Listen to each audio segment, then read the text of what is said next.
நம்ம இன்றைக்கி சூப்பரான இறால் குழம்பு செய்யலாங்க. மண் பாத்திரத்தில் 2 டேபிள் ஸ்பூன் ஆயில் விட்டுக்கலாம். ஒரே ஒரு பெரிய வெங்காயத்தை பொடியாக நறுக்கி சேர்த்துட்டு நல்லா வதக்கி விடுங்க. நல்லா வதங்கினதுக்கப்புறம் 1 டேபிள் ஸ்பூன் இஞ்சி பூண்டு பேஸ்ட்டு ஆட் பண்ணிக்கலாம். இதை பச்சை வாசனை போகிற வரைக்கும் வதக்கிட்டு மசாலா சேர்த்துக்கலாம். 1 ஸ்பூன் அளவுக்கு நம்ம மிளகாய்த்தூள் சேர்த்துக்கலாங்க. 1/2 டீஸ்பூன் காஷ்மீரி மிளகாய்த்தூள், 1/4 டீஸ்பூன் மிளகுத்தூள், 1/4 டீஸ்பூன் மஞ்சள் தூள் சேர்த்து பச்சை வாசனை போகிற வரைக்கும் நல்லா வதக்கிக்கலாம்.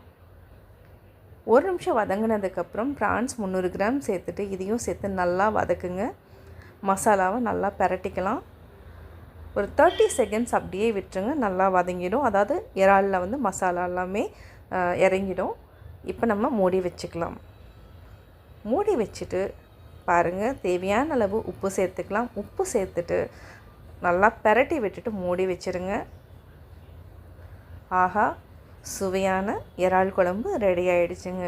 இந்த இறால் குழம்பு சப்பாத்தி கூடயும் சாப்பிட்லாம், சாதத்து கூடயும் சாப்பிட்லாம். அவ்வளோ சூப்பராக இருக்குங்க.